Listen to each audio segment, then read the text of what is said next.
मान्छेको जीवनमा सबैभन्दा ठुलो सम्पत्ति भनेको यो शरीर हुन्छ। अनि यो शरीरलाई स्वस्थ राख्न सक्नु चाहिँ मान्छेको सबैभन्दा ठुलो सफलता हुन्छ। त्यसैले आफ्नो सम्पत्तिमा गर्व गरौँ र यो सम्पत्तिलाई स्वस्थ राखेर आफूलाई सफल बनाउने कोसिस गरौँ। अनि हेरौँ जीवन कति राम्रो हुनेछ। हाम्रो शरीरै स्वस्थ छैन भने हामीले पाएका बाहिरी सफलता खुसीको कुनै पनि काम हुँदैन, कुनै पनि मूल्य र मान्यता रहँदैन। त्यो कुराले हामीहरूलाई खुसी कहिल्यै पनि दिन सक्दैन। त्यसैले सबैभन्दा पहिलो कर्तव्य भनेको हाम्रो आफ्नो शरीर, आफ्नो स्वास्थ्य राम्रो बनाइराख्ने, आफूलाई सधैँभरि निरोगी बनाइराख्ने। आजैदेखि प्रयास गर्न सुरु गरौँ।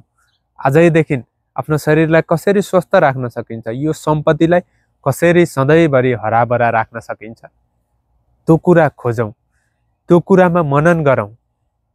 अनि खुसी प्राप्त गर्न सकिन्छ, जीवनलाई सही बनाउन सकिन्छ। सबैभन्दा पहिला दुःखको मुख्य कारण हुनेछ आफ्नो शरीर अस्वस्थ हुनु। बाहिरी खुसीले हामीहरूलाई त्यति खुसी दिँदैन, तर शरीर स्वस्थ छ, शरीर राम्रो छ, मन राम्रो छ, सोच विचार राम्रो हुँदै गएको छ भने हामीलाई जुन कुराले पनि खुसी दिन्छ।